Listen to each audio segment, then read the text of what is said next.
O şi korku yürekte bolmaklık ki Allah Allahi berekatuhu din tamam kuvat. Atti diye otam bir evine geçmekten hakkında ne etmekçen bilem de aydamda kulağına otam bizim yağdayımız tada ne var diye. Dikkat Müslüman da olur. Ağol baştan baraylı deyiyorsun tarifine. İnçeme kitaplarımı gödep çıktım. Hemmesinin manası barda. Her gaysin başladım. Olur ki şoň elinin aslında geliyor.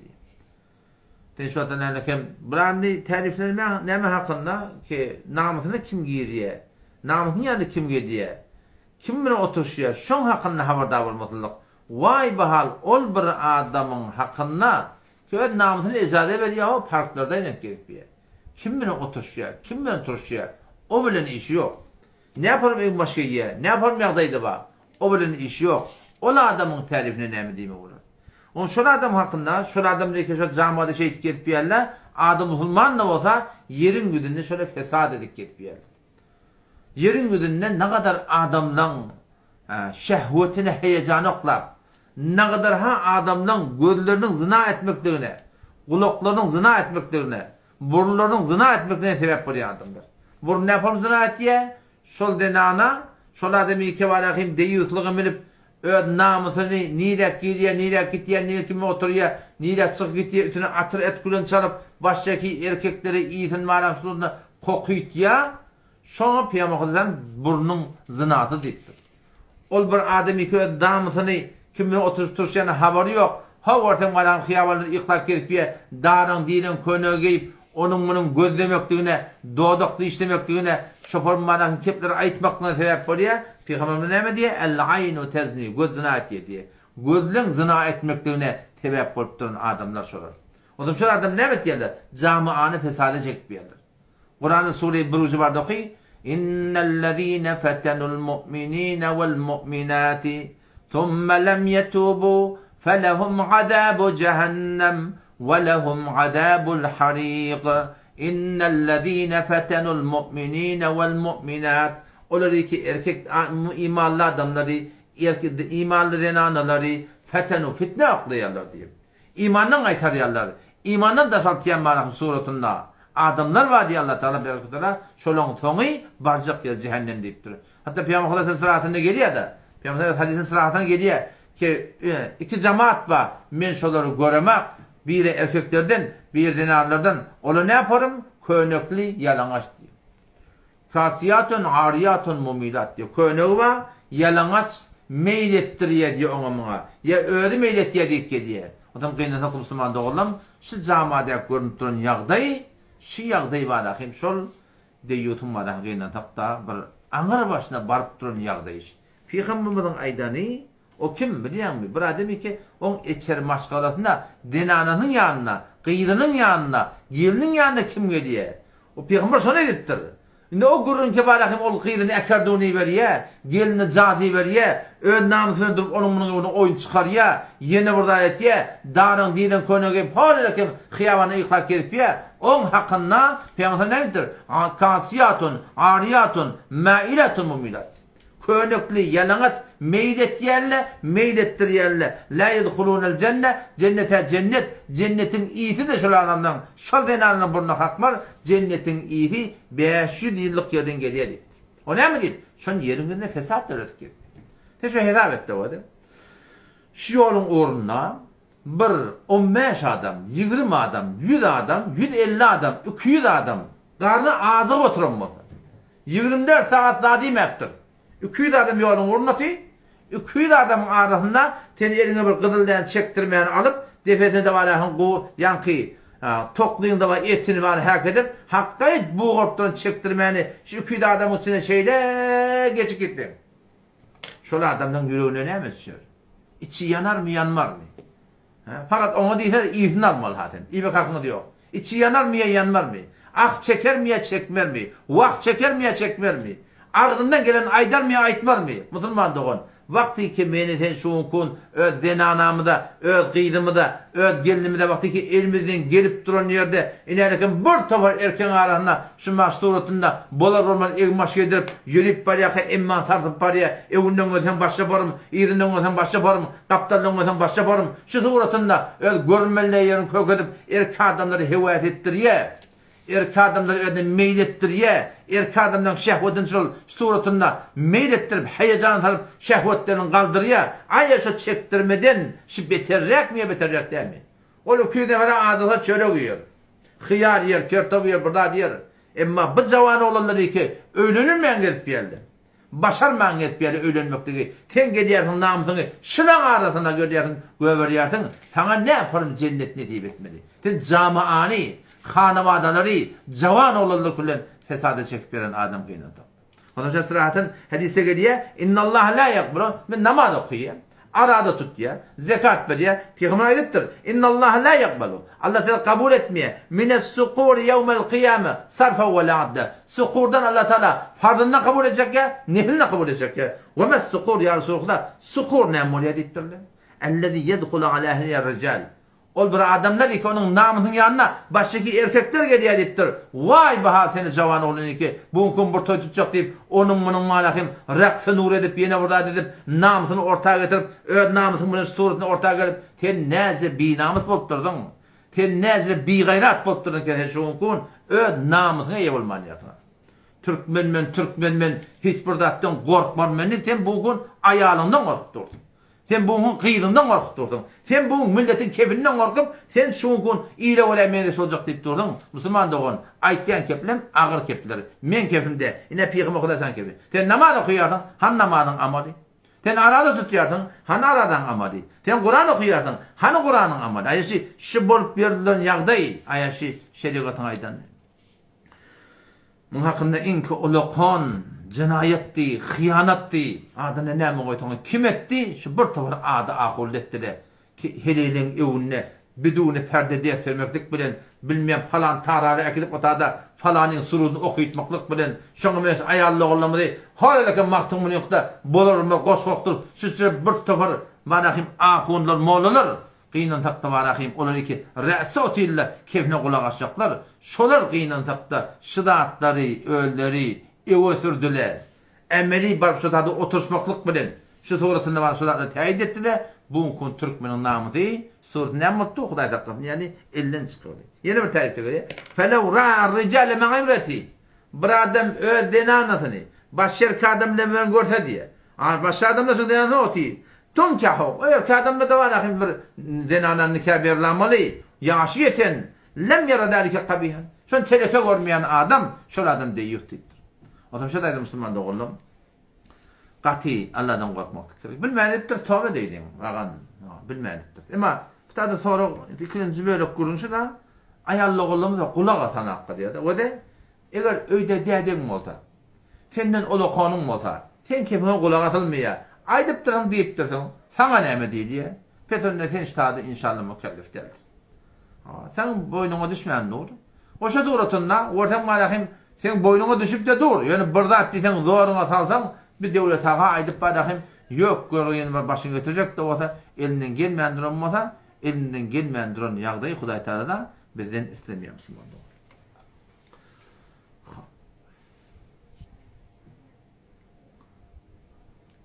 Cezakumullah maşatcan ve aleykümselam ve rahmetullahi ve berekatuhu. Sonra onlara baraydı. Nur'da talabıma cevap verdim. Ben hasbedeyin. Haftada Müslüman doğumudun bir soruş bolupdur ki sehre cadu men tapyan ya da qağdı ya da sehre cadu tapyan. Şo nem etmeli. Elbette men hakkında ehli fennel men hakkında ayretim ilmim yok yani al-mubah ulamalardan bir taraf şunu Mevlana Abdurrahman'dan Mevlana Gurcun şagirdlerine soramda ola etdi ki bir entecik soğuğun içine ekonomisi olsun, nimlisi olsun fark etmiyor. Şu soğuğun içine dud koyarsınız. O zaman şu duanı şonsunu okuyarsın. Felak bilen Nas'ı okuydu çiftle erişti mi? Eriydi de anne. Kavadırak bir yok göversen şu suretini inşallah Teala o size hiçbir değer vermez inşallah.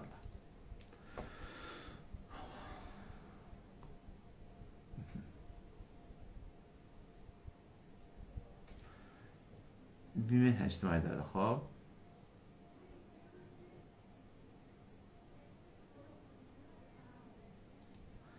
Düşünmedim aytýan. Tämin ictimai hakynda aýdan gurulňa düşünmedim. Tada Suriye En'am'ın 59. ayetinden burada tawzih berýän diýipdirler.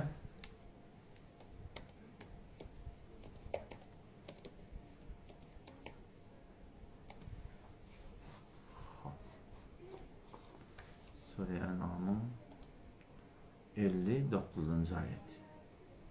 Göreylik.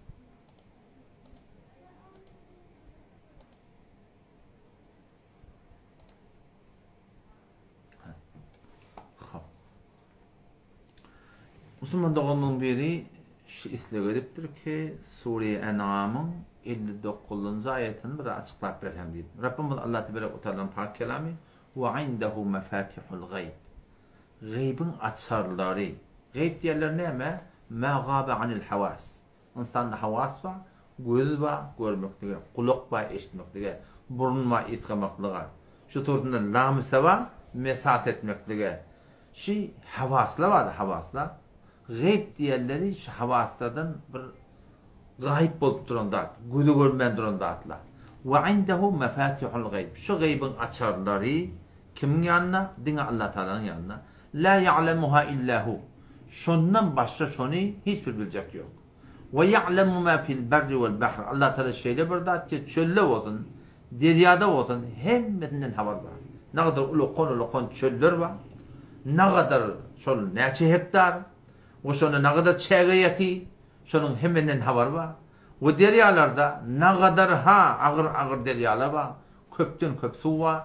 Ne kadar suyu näçiltir, onun haber var. Ve ma tesqutu min waraqatin.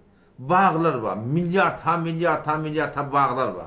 Şu bağlardan haýty bir ýafrak gaçýa illa ya'lemuha. Ve ma tesqutu min waraqatin. Hiç bir bağdan gaçmaya bir yani bergi bir ýafragy illa ya'lemuha. Meger Allah Taala şonu bilýär. Ve la habbatin fi zulumatil ard. Bir däne ha yerin garankylyklarına ve la rabbin ve la yabisin. Gowru bolsun, öl bolsun, yani her bir zat bolsun illa fi kitabin mubin. Allah Taala'nın Lawhul Mahfuzunda, Allah Teala almanna şu zatların hemmeti bellidir.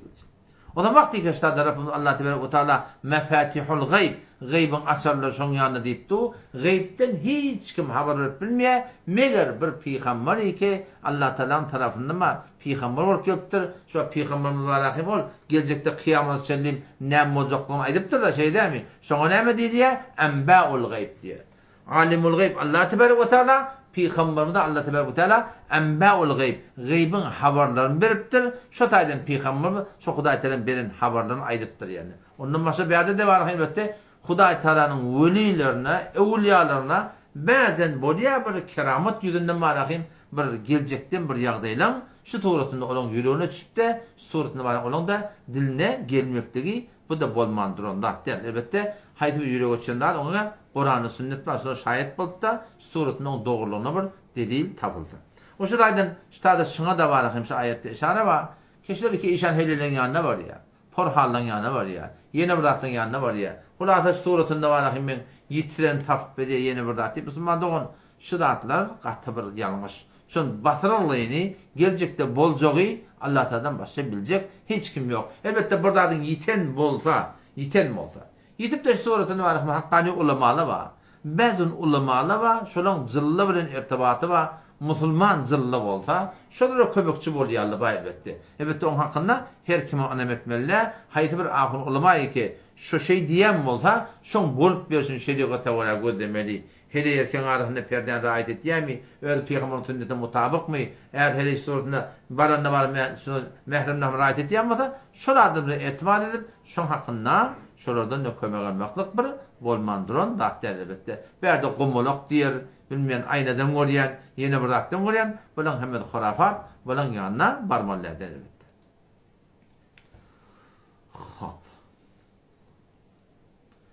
Üstad-ı yankı bime-i temin içtimaini Müslüman doğumlu gümenim şunu toğradı. Şu atamal men bilmem ma, bimi salamatım ma. O da baştaki bir daran diyelim o çişen. O da baştaki bir adamın men bimetini alıp şunu peydalanmaklık. Yani devletin ödülgününe ters. Darla iftayı koştu bir de birine fetva şey. Hayti bir düdüğünü ki devlet şunu düdüptür. Şu düdüğünün tersine bizim amal etmekliğimiz doğru değil fetva verdiler. Temin içtimaiye kesen şu okun barakayım.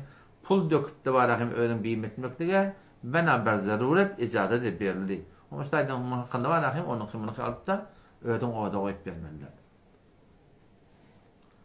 Tadı Müslüman doğumuzun soruğusu bulur ki dinanı cemaatta kada alacak bolsa adan tekbir gerek mi yok? Dinanılara ne kada alacak o da adan tekbir gerek ne belki vaktine marlı. Hiç o vakitte dinanılara adan tekbir gerek değil.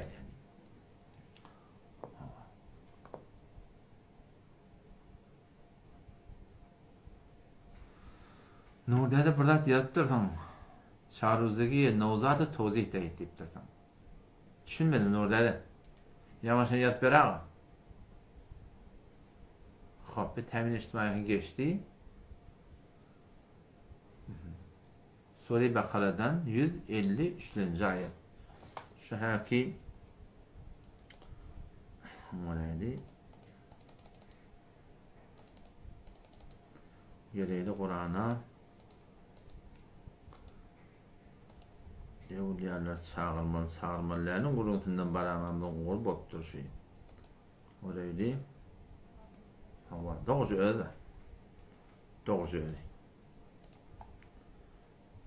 İnelekem Müslüman doğumuzun biri takaza ediptir. Bu gören yanlış nedir ne?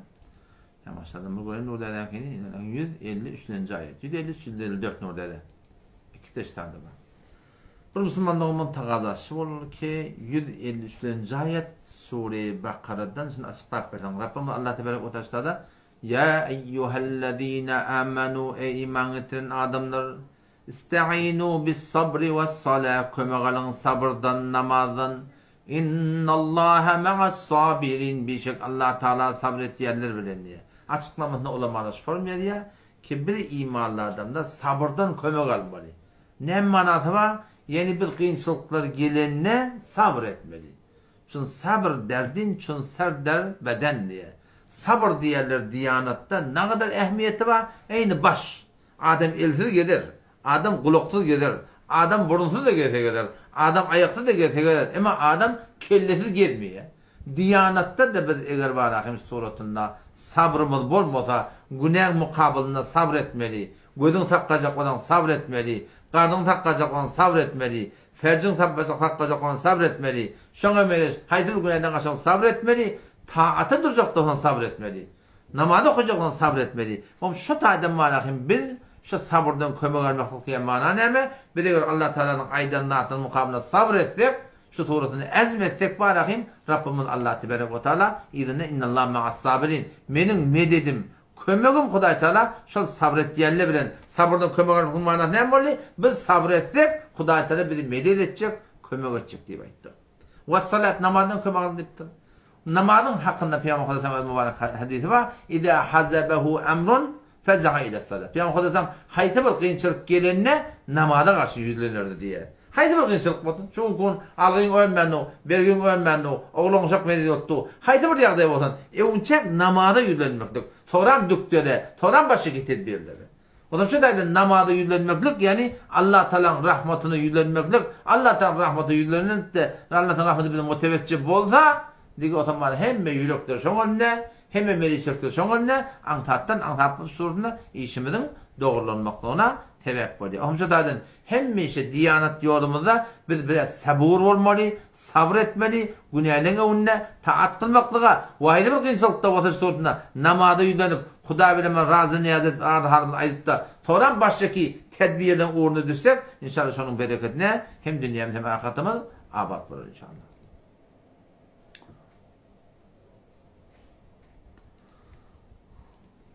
Bir tane da şol oğlancıklar iki Türkmen il arasında dünya geliye Adam şu 40 Çile deyip bir zap baş Türkmen arasında. 40 Çile. Men şu Türkmenistan'dan sorun doğru. Şu 40 Çile diýerler nämiş diýip. Bir de şun manasyny düşünüp bilmedim doğru. 40 Çileň näme? Ýöne şu adatda görülýän zatçı da ki olunuzga täze dünýäge gelenne şoň elýäsin gawy daňýarlar. Ki daňmadan manasyny şol bir awdan suratynda elýär sap bolmasa gym bolýar diýerler. Ya şoňa men täze dünýäge gelen oglan militslige bar hem beter bar hem bir ýakyn bolýar. Şoňa şu 40 gün awal 40 güniň içinde beter hawardar bolmaly batdy bolmasa men muň hakynda bir hiç bir gören bilen ýerim ýok doğru. Şeyden mi? Hamaşatcan belki gelecek mi? Hamaşatcan bir tahammül toku değil mi? Bir tadan gelir. Haber göreyim mi? Hamaşatcan gelecek. Yani kim bir göreyim?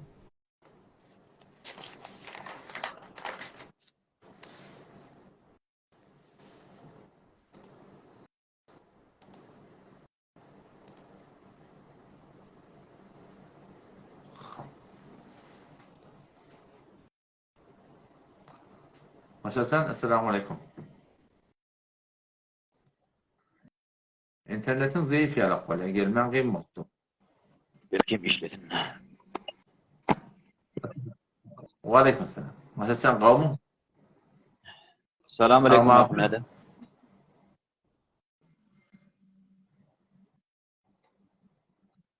Elhamdülillah. Kavmu adamı. Kavi, elhamdülillah. Allah Teala çok şükür kavi. Can Hamaşatcan. Kavmu adam da Ahmet'e.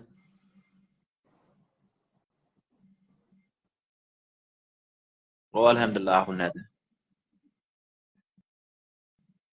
Ahmet'e eğer live'da eğer edafa adam diye olsa bir neçe sual verdi oğlunlar şu sual soracak eğer mümkün olsa. Bir tane taş Ahmet'e şu ambarları dağıtları yığınağında parkingi kadimden yığınağında bir oğlunlar kitapları oluyor da kitabı mesela rahnamayı içinde Kur'an var da içinde ya Kur'an'ın medresesi ya fıkh hanefi alak. Kapının da içinde ayet var, sure var. Ona bunu alıp yığınap yakan ne yakıyor yel malya demral yerlere satyan da.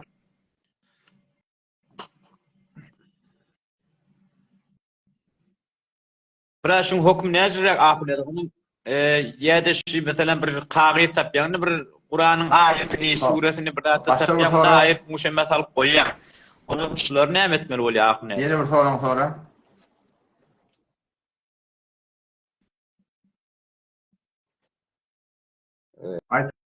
Ahmet'e sual endi ne soru Ahmet'e. Ahmet'e şu bir gereklerine bir bime deyip bir datpada bizim mantığımızda bimeye hoşluk saliydi. Şu bime mevrid nece ger bime diliye onun bir muğa şiil kıyalakta hoşluk saliy olsa oğlundan bir sual etti. Başka? Onun değil ki onun bana bir karamet veriyor devlet. Başka? Devlet karamet veriyor. Elbette ben nezir veriyor. O nezir rek boluyor. Onun programda yende bir dua toğlan bir sual etti. Bir form bırak. Şu kadim zamanında diye bir hemsayem vardı diye. Onların içinde diye, onlardan ömçek diye. Bu oğlan gururun bir tane hemsayem var diye ayrılıp ben de onun bir diye şu vakit diye gelirdi diye yani diken gitberdi diye. Toğram onlardan ömçeğin gururun da bu da Bana bir de serhoşmuş kala işmi yok bilen gelip mın dede nenetini ediyet berýärmiş qatı. Soňra zaman geçýär bir ýanky ediyet berýän adam tövbe etdi. Ulada bir zaman bolýar, bir mugy bolýar ki böyle da meçitten çykmaýan bolýar. Mın meçitten çykmaýan bolýar ulada bir derdi Kur'an okuýar, öde azan bolýar. Indi o ediyet çekeni ölüpdir, ediyet berýän ölüpdir da. Yine men ştadı diyen öğrenim bir ýak duasını sual etdi. Şu diye in hem dädemi ediyet berdi diye. Şin diye nezri bolýar diye da. Ya diye Hudaýçan şun nezri namazyny hatyny geçýär şun diye. Bir de kişi oğlan kap korkýar diye adamdan diye dädem ne diye taýak alyp diye gelip beýgyryp durur diye da. Indi men ýanşyladım diyen o dünýäde cezat näçe bolar nädir?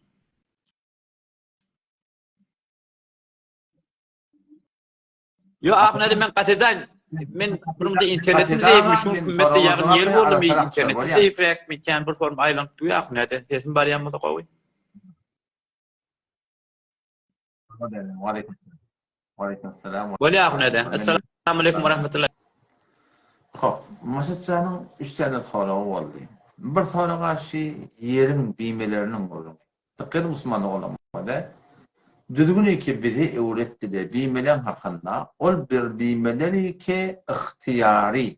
İhtiyari bimelerden onlar ikini pul dökmeli. O bime salamat diye bir bimele var ki meccani min gurun yok. Pul dökmeli bime hay ihtiyariden fakat şu bime temin içtimaiye. Buna da tədəltdə fətva verdiler. Dava dermanın var hak oldular di. Ya bir bimariye hak bol ya bir qatı bir qiymatli, zadı darudi dermanı beter baha bol ya şu bimeleri icazə verdiler. Ondan qaylıqi bimeleri ki ihtiyari bide şu şeriat boyunca doğru değil. O da vakti ki şeriat boyunca burada doğru değil bolsa şoň toram üstünden peydalanmaklık da doğru değil. Şimdi yerim vurur. Eger yerin de gurrun, yankı gurrun. Devlet ağabey mecbur etdiyen motaşın hetmin bim etmeli. Mecbur etdi bizden pul alıptır. Oşa doğrusunu etdikun hoş talip oluptır. Ekransık bolmaptır, yağın guruluk boluptır. Devlet öz tadı qaramat berjek diýdi. Çünkü awul bizden zor aslına alıp alanlygy derepdi. Tada şonun mezayatından devlet ağam berjek tatlarından peýdalanmaklygy da ejada bar. Yok, eğer ihtiyari bolýan bolsa, ondan soratynda ona ejat eder. Yine bir soru o da şu ki tarap bir hemsaýasyna edip berýän adam. Hemsaýalaryny gije günni goýnak. Her şunu teýopdy, taýak bilen gelipdi. Hulasa hemsaýasyna aşgaly guýupdy. Porum edip berdi. Sonra bu adam gelýär tövbe etdi. Namazly bolýar, şeň edip berýän adam. Dehretli bolýar, meçhitli bolýar, adançy bolýar. Sonra gelini bugün ikisi de öllük. Erti kıyamet günü näme? Dikkat edin öde. Eger şu tövbe eden adam tövbe etmekligi bilen hakkın nas vadaptada. Onun bunun gevni de edip beripdir. Gelip radyçylyk alan bolsa, hop radyçylyk alypdyr. Şun tövbe etdi bolýar. Şun tövbeň yürekden gynanmady we Hudaý Taala ýalvarmady we öwlep etjek ýa diýmesi we hakkın nas da şu suratynda baryp da rızayet almasy we. Şu suratynda ona göre şartda bolan bolsa, onu kıyamata koymak. Yok, bu adam inni beytmeyaptır. Yani namazı dehrete yine burada geliptir. Ama gelip de başlı deyip aydanladı yok. Bir sevulen adam, eğer başlı doğrultunda ödü yanın ödü, yüreği coşur, affeden olsa, mahveden olsa, yine de kıyametin onu hedef eder, şın hakkında yok. Elbette eğer şu doğrultunda affetmedik olsa, eti kıyametin otak varlığına, hetmin, %100 Hudaý Taala hakkında geçim yok. Şu tarzda 3 tane diyatgar olacak eti kıyamet günü. Şoň biri evet geçilecek ya da näme? Hakkın nasın. Hakkın nas geçilmeýär. Adam şu tarzda Hudaý Taala şu tarzda şol günäkar adamın sogabyndan ol edip bilen adamlara berýärdi. Eger bu sogab tökelen bolsa, ol adamdan marasyn günäsinden şu edip bilen adamyň günäsinden muňsyny tönkölde şu torun lawdapdyr o doklanýar. Eger iman bilen giden bolsa hasan bir wagt bolar, şuturda imanın bereketinden inşallah çıkar. Yohum Allah Teala qorusun, ol ýagdaý gatyr evet bolsun. Indi ol kağız awraklaryň hakynda soradylar. Yorum ondan barýatyn bir kağız bolýar. Guran ýadygy, ýene bir zat ýadygy, bir epli akamjyk ehtiram bilen haýta bir diýbaryň deşigi bolar, defilenmejek ýer bolar, bir basalanmajak ýer bolar. Şu taýda awdalap çyk goýsaň da bolar. Bu bir ýoly. Ýok getipdi bar ahmet öýde şu başdaki Kur'an'dan dağıttım bana yerlerde koyduk kağıdatlanma onun arasında koysam budur. O zaman gelip de senin hem edip hem alakın sorduğun defterleri var, kitapları var. Yaşanım edip kulli sorduğun Kur'anlar ve köneliptir. Kur'anlar ve köneliptir. Ya yankıyla medresen hakiler var. Kur'an ma yadıgıdı. Şunlar ne etmeli? Dikkat Müslümanlığı olamadı. Avval kıyol şey. Hayta bir Kur'an'ı köneliptir. Şimdi var akımın temir edip de bolacak ki. Becerip barahın fiyat bolacak ki. Yani medresen şudur ne var akımın nemeler var? Defterler var, destekler var. Kitaplar var. Şimdi Kur'an var. Avval baştan soruları avdollar edip ihtiram bilen bir da tarıp çıktı. Eyni ölüğünü gömsün yani gömmüyorsun. Kabristana gitmek şart değil. şöyle hayatın çetinine hayti bir yerde hiç defelenmeyecek yerde şey ete çıkarıyan kaptan lahadet yerden şotoruna koyardın böyle qarğı parğı en zorunda edip ehtiramla şotada gömmür şonu. Daşından pelestik bu şemmen ayrıl ki qağıl yoşu şeyle qomatın de gider yani. Bu bir yol. Yok, eğer bunu etmeyecek olsan yani lahat edecek ya lahat olacak der. Yer yumuşak. Onu ne etmeli? Doğru çukur kalmalı ya lahadın urun tabana. Ya bu da lahadı yaltanayan diyor deydiler. Şeyde de doğru kalıyordun. Etekte kağıtları muşemeden çıkarıp koyuyordun. Deferine bir sakf etti yanında. Tahta bir da koyuyordun. Şotorda deferinden koyuyordun. Bu da ikinci yol. Üçüncü yol ne? Şol kağıt, defter, Kur'anları yıkışan ba, şol bir kitata diyordun. Ki'den ki eteğinden daş koyardın. Ya eteğinden daştan yardın, bir Arap'ta asıp duran suva, şu tuğratında var ahim şona, şu tuğratında oklamaklığa, şu tuğratında ezadır. O da ya, o deryan ortadan oklayardın da. Deryan eteğinden daş oklayardın, ya daşlarla yardın, o etek çümüküt diye, şu tuğratında şuna ezadır. Elbette, eğer hayti bir Kur'anları ya, hatları ki, cevher veren yanlanmada, yani soğuğu yonda, rahatçak rengi gitti ya, kağıdın oyu kaldı ya. Olar var ahim ulamaların bir hattı ben okuyup görsüme oraya onu hak etmeli.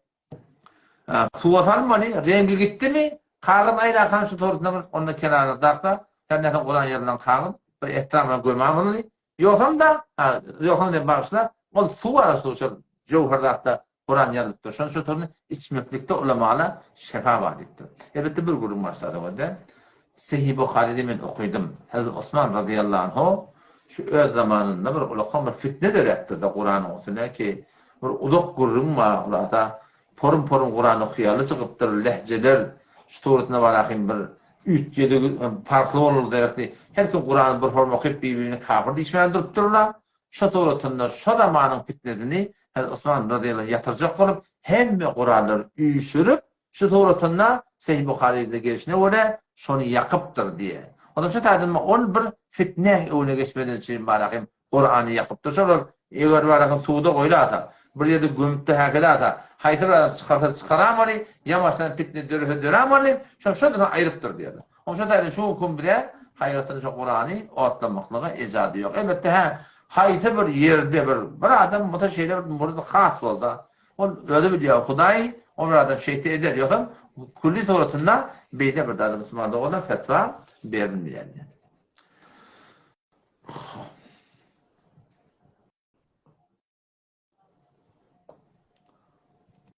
Adam Müslüman doğumluğun bir tagazası oluptur. Uçak men ayetini tapsam kavrak olacak.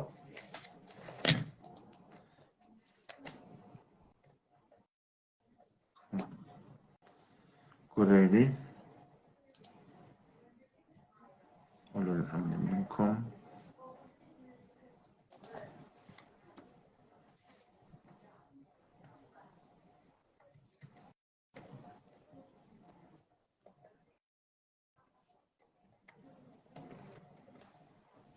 göreyli ayetini tapsam falan yerde diye ayetsem de kavrak. Yani işte da Rabbimiz Allah Tebarek ve Teala'nın ayetinden toraptırlar. Kur'an'ın Pak'ın kelamından toraptırlar. 59. ayet Sure-i Nisa'da Allah Tebarek ve Teala Rabbimiz ya eyyühellezine emnu ey iman eden adamlar etiyorlar. Allah Teala'nın diyenlerin deyiptir. Ve etiyor Resul Peygamberin diyenlerin deyiptir. Ve ulil emri minkum öz başlıklarının diyenlerin. Başlıklarının maksat kim şu zamanla halifeler oluptur. Çın şeriatı yürütüyen var. Halifeler oluptur. Fukahalı deyip de mana ettiyerler. Bir tane üç cemaatın iyini düşmelidir. Allah Teala'nın diyeni, Peygamberin diyeni ve ulul emri minkum. Öldüğünden ulu kollardan diyanatta hayta bir yağda iki bir de yol kokacak olsa da şolandan yolla iyini düşmeli. Hop. Ama fein tenazi'tum. Eğer bir vakitte dava olsa aranızda Huday belirdim ka, Peygamber belirdim ka, Kur'an'ın hukmu neymi, sünnet neymi diye ya. Onda ne edin? Fein tenazi'tum fi şeyin. Hayta bir da aranızda gurundursa ferudduhu ilallahi ve Resul. Şu Huday Teala neymi deyiptir. Peygamber neymi deyiptir. Kefi şuna öğrenmeli. Eğer in kuntum tu'minune billahi ve yevmil ahir. Eğer Allah ile kıyamete imanınız bağlı olsa, haydi bir günün aranızda şun Kur'an'ı öğrenmeli. Peygamberin kefine öğrenmeli. fuqahalan mukabilına ola ba diyen bir duygu başladı. Yani Hudaydan göğüne hiç kim yok. Peygamberden göğüne hiç kim yok. Veya da var fuqahada da var. Hayt bir adı gurun düşse yaşamamış başka bir adamlar arını var gurun düşse şunu Huday bilen Peygamberin kelamını öğrenmeli. Kur'an näme diye, sünnet näme diye? Zalika hayru ve ahsanu ta'wil. Şu da adam var lakin bir telin datın Huday. O da bir Müslüman doğan ki soraktır. Bir teyf adamlar şu ayetten burada düşünüyorlar da. Huday taşlarda Allah Teala diyenettin diptir. Öyle diyeni. Peygamberinin diyeni, fuqahalan diyenlerini arağında gurun düşse Huday bilen Peygamberi öğren diptir. Doğru diptir. Huday bilen Peygamberin aydanını mana sana kim belli etmeli? Bunu ustad etti. Şu Huday bilen Peygamberin aydanını kim belli etmeli? Fuqahalı ulamalar aydıptırlar. O da men aydan kefinde. Sonra adı serekte aydayın. Bir hadisten kep çıkaracak adam, Peygamber'e varmalı şeyden. Bir hadisten hüküm çıkaracak adam 160'tan ilek şek var diye. Mene bilemek kim biliyor? Fuqahalı biliyor. Kur'an'ı hükmedip, Kur'an'ın tefsir çıkaracak adam 27 tane alım olacak. Menne yok. Kim biliyor? Fuqahalı biliyor. Pedonda ştada Allah Teala ayetine göre arağında gurun içinde Huday bilen Peygamber'e vurun, gözüsüne. Huday bilen Peygamber'e vurmalı. Ama Huday bilen Peygamber'e vurmakta kime anlam etmeli? Bana ne edecek? Ben Kur'an'ı o kadar anlamıyorum. Falan takdir, falan afon, falan. Bütün Türk mesela hem de gelme. Hiç bir gayetine doğruca Kur'an'dan, hadisten hüküm çıkarmaklığa yağday yok kardeş. Ne Kur'an ne var o, ne Beluçistan ne var. Belli adam ne elim cehenneme. O da şu taydan o da. Bir de Huday bilen Peygamber'in varlığı aramda gurun sönne uğuracak bolsa behterin yol neyme? Mezhep. Bizim dinimiz İslam. Mezhep diyelim gidilinen yol. Haydi gidilinen yol. Şol hayrul kurunna, sahabenin iyi diyanına, Kur'an'ın sünnetin arasında haydi bir gurun süttür. Şona varahım rücu ettirip de şu hükümleri bir de berip koyuptur. O da şu taydan ol hemişe birden dehtan etti yana. Şu dehtan bana sana kulaktan atıp koyamaz dehtan. Öldü bir erhele vursuptur. Kadın yanında vardır. Kadın maliki mezhepmiştir. Onun bir erhele de maliki mezhepmiştir. Salttırla gurrunu. Ahir galibine aydına kulak atıp hükmetecek deyiptir. Bunun işte da Kur'an'a göre, sünnete göre hükmedeyim. Bu da etiyollah deyiptir da. Ağrağına gurrun düşse Huday bilen Peygamber'e vurun deyiptir da. Onun için kadın ne deyiptir? Huday bilen Peygamber'e göre hükmedeyim mi? Ya İmam Malik'in mezhebine göre deyiptir. Şu denana akıllı bir şey. Cenab-ı Kadir Kur'an'ı hükmetme. Peygamber'in hadisini hükmetme. Nerede hükmetme? Kur'an'da şey deyiptir. 59. ayet Sure Nisa. Fe tenazatun fi şeyin ferudduhu ilallahi ve Resul. Huday bilen Peygamber'e hükmü dörem oluniptir da. Sen ne yapalım onunla? Huday bilen Peygamber hükmetme. Kim hükmetme onunla? Onu Cenab-ı Kadir deyiptir. Kur'an'a göre hükmetme, hadise göre hükmetme. İmam Malik'in mezhebine göre hükmetme. O Kadir deyipti ya, ne cevabı deyiptir. Huday bilen Peygamber'in göğüne çıktı mı deyiptir. Şu aşırı var dekep de biliyor musun? Mezhep Kur'an'ın göğünde mi diye. Peygamber'in hadisinin göğünde mi diye. Set göğünde değil. Hemen şu denana kavcak yapıyor. Kadir diye de ama Huday bilen Peygamber'den göğünde mi? İmam Malik diyen deyiptir. Yoksa ne Kadir deyiptir. Belli mi da? Allah Resulü'nün kim göğünde olacak? Ama Cenab-ı Kadir deyiptir o da. Cenab-ı Kadir men sen Kur'an'dan hadisten düşünüşüne anamım yok. İtimadım yok. Men sen Kur'an hadisten çıkaran hükmüne anamım yok. Şu İmam Malik'e itimadım var deyiptir. Şoň aýdanyň aýtmaňa deyiptir. Bilemki şu mezhep diýer, fe in tenaza'tum fi şeyin ferudduhu ilallahi we Resul. Eger sizler dawa etse Hanefi mezhepde haram bolýar, näme diýip? Çünki şu Hanefi mezhepde şun fuqahalar var, şun müştehitler var. Şolu şu gurruny belli edip de şuna hüküm diýip goýupdurlar. Bekmesen näme bolýar? Bekmesen şu bolup hatta. Hawa ne? Wattaqu ehli wasile diýipdir diýer. Siz Kur'an'ı rücu etmeliýäňizler. Kur'an'ın malahını evliyalar çağırmalı deyipdir. Nefislerine ne edecek? Haralaken atmaklığın kendi hüvazım yok. Takdir valakin mevludun hakkında kitap yaptır. 15-16 ayet hadiste ayet-i Kur'an getiriptir. Şu Türkmen ilin ariflerse halab şeriat okuyan mevlud khani Kur'an'ın hüküm çıkarttır. Fe in tenaza'tum fi şeyin ferudduhu ilallahi ve Resul. Arağında gurun düşse Kur'an'ı hadise dolan deyiptir da. Haralaken Kur'an'ın hüküm etiptir. Ne edecekler şu an? Ne edecekler şu an? Onun için de Müslüman da oğlum. Biz de Allah Resulü'nün hiç kimi güven görüyor da. Yöne mezhep deyip, dost ne mi deyip? Çünkü şu mezhepte bizi elekten geçirip verttirdi. hüküm çıkarıp beripdirler. Şu hukuma şondan arasaca oluyor. Mesela şu hukumu Türkmen idaratında şu Kur'an sünnet deyip veren adamla kıyınan haqda var akıyım. Ne mi diyene vallahi yani. Haydi yönaydı. Gözüm bilen bardaktır görüyorsun. Yüreğin ağrıyor. Aytsam kara zerzi bolar mı hadi yani. Evet onu görün. Ha, daştırın derin yani. Kur'an sünnet deyip verirler. Kur'an sünneti ne kadar amel ettiler Müslüman doğru. Hop, barayım sonra olarak. Hop. Cezakumullah. Allah Teala kabul etsin. Hop.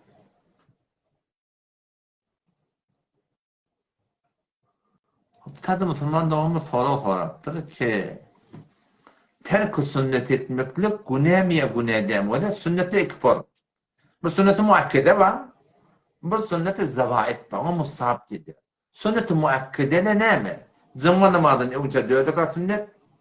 Zımma namazın sonra 4 rekat sünnet. Şu sünnet-i muakkede hetmin okuyulmalı. Tahiyyatül mescid var. Okuyacağım sonra okuymadan günahı yok. Sünnet 2 rekat sünnet hazır vakit var. Okuydan sonra okuymadan günahı yok. Ama şuna meyle söyleyeyim. Başka teheccüd var. Şuna meyle eşya namaz var. Kuşluk namaz var. Şuna namazı avvabin var. Şuna sünnet, mustahap sünnet okuydan sonra okuymadan günahı yok. Ama şu 5 namaz sünnetler var ya. Yetinme 2 rekat sünneti, öğlen 4 rekat sünneti, 2 rekat sünneti, akşam 2 rekat sünneti, yatı 2 rekat başında sünneti. Şuna sünnet-i muakkede der hükmü vacip bunları aslında hep vermek doğru değil. Ama günah karşılıkken.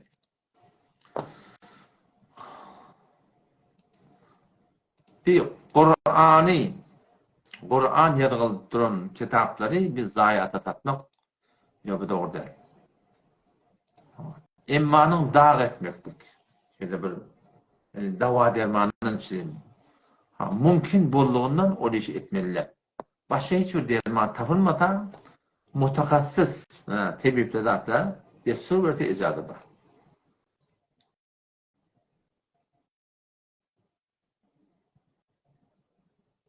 Havada başlatsan, şu an aydan vururum şu an.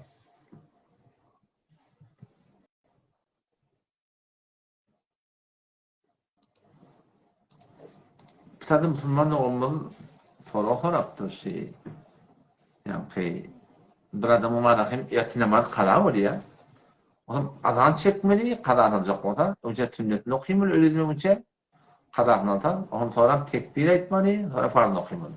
Oğlum şu azanına es-salatu hayrun minennevm diyemez mi? Yok Müslüman doğum. Es-salatu hayrun minennevm yok. Ne azanına var, ne tekbirine var. Sıkıntı yok. Tabi da Müslüman doğumumuz soraktır ki ne kadar doktorlar var. Zilmizi alıyorlar, reşvet alıyorlar diye de. Hayta bir adam, hayta bir hükümetin aşağısında şu etken işinde parmak çekip, kol çekip, imza yazıp, ya ortadan ant verip, şehit çekmen deyiptir, ya şuna desüvürtür, şehit melsen deyip, o da şol koyulun düdüğünden çıkıp, yarımır yarlarsa da haram alır. Ak gün görmer, ne öde ne oğlan uşağı.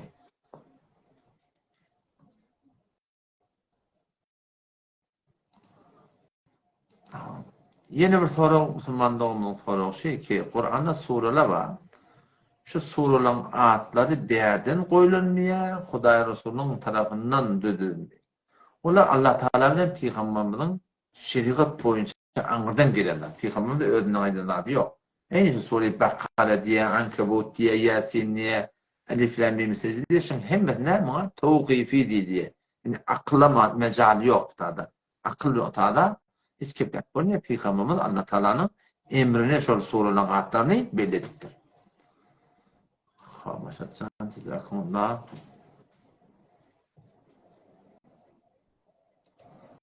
Hada bir soru ki Hazreti Hızır Aleyhisselam'ı görmeklik adamın baymakına sebep böyle bilemek doğrusu böyle bir zadi. Bilemek.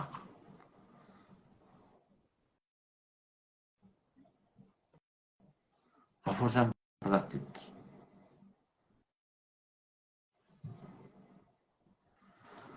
Hafızam gıyla hatta namus nâme zat nâme bilemek tabiyyem.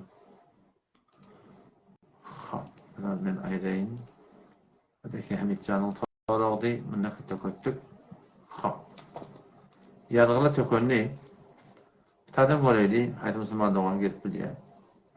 Hop, istadi ihsan. Göreli. Gelip bilýär.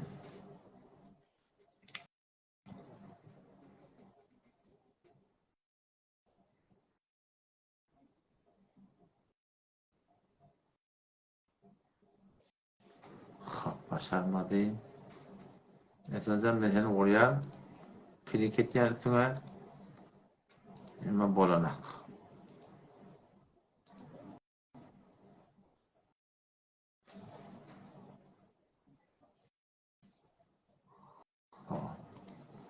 Bolmanyň. Ay İsa.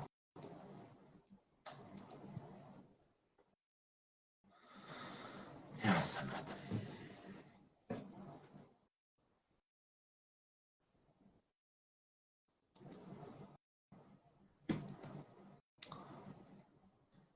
Tabii Müslüman bir soru ki medirten buralardan bam dedi. Yok kardeş. Mende ne medirte var, ne mescit var. Ben bir yaxşı adam baştaki medirtelerde, baştaki mescitlerde, baştaki cemaatların içinde ben kaptalında bolup kömekçi olmak yadında var. O da kıynasak bir bakıyçılık diyen burada var. Şu bakıyçılık diye paylaşıp durdu diye de. Bakıyçılık paylaşıp durdu diye.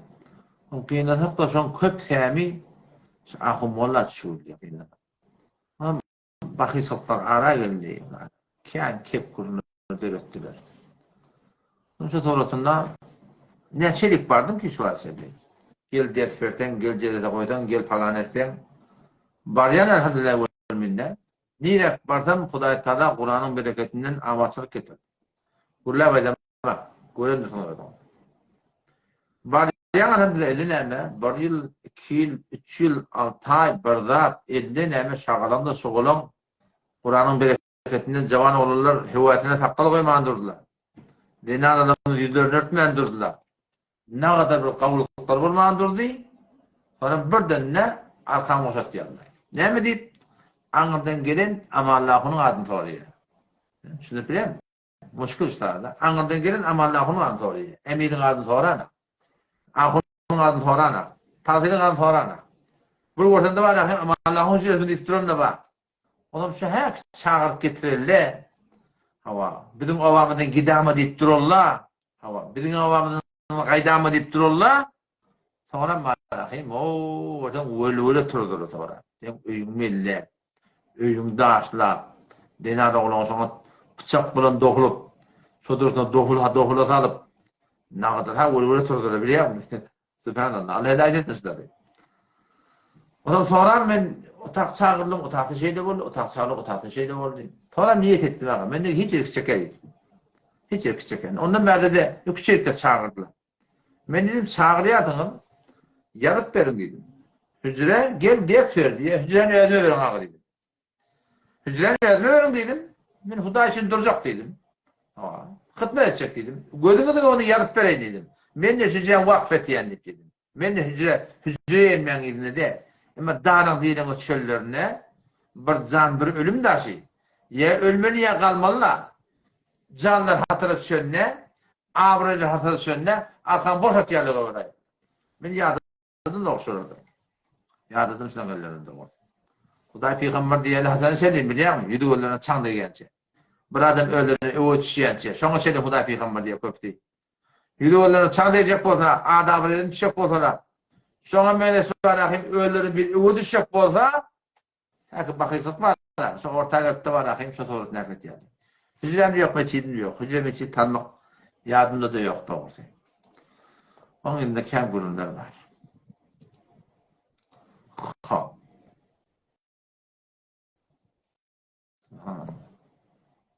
Tadı Müslüman doğumuz soraktır ki piyadelevi edip başka bir yedik var. Sorduğunda var gitmeklik. Bu da Müslüman doğumuz bizim fıkhımıza oluyor. Bizim fıkhımız bu da icade vermiyor. Şu takım bu da nakati görevli çekmek gerek yani. Sonradaki cevap verdik. Tadan internet zayıf oluyor biliyor musun? İnternet zayıf oluyor. Sonuçta tadan bolarak bağışla. Hop. Baraylı. Ödeyemde bir şey sorular var. Onları men cevap verdim. Bir tağdamı da doğru var ya talibi. Bir göreyim. Sohbet tuttum. Bir tağdamı koluyla yapardım sonra.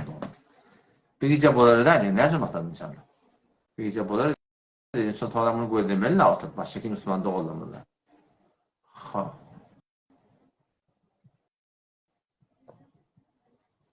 Ha. Mesela şahsiyeti sormaya hacet. Haydi bir adamı ki taqaza etdiye haydi bir xeyir işten çürüyüm. Mene taqaza etdiye her şimdi post koyuyan diyelim. Garip mal adamı var. Kimi etimadınız bolsa kömek edin. Etimadınız yok olsa kömek edin. Tadı o adamdan hep adım tutmak o geçikildi. Komsuma da onun feylen bolyer. Bir taqada qoyuyorsun inşallah ucun Allah tanıtıyorsa. Onları değil. Ertaşam inşallah öyünde tercüme tefsiri Kur'an olur. Yeten inşallah hıtmakta. İnşallah peyda alınırsın. Cezakumullah. Selamun Aleyküm.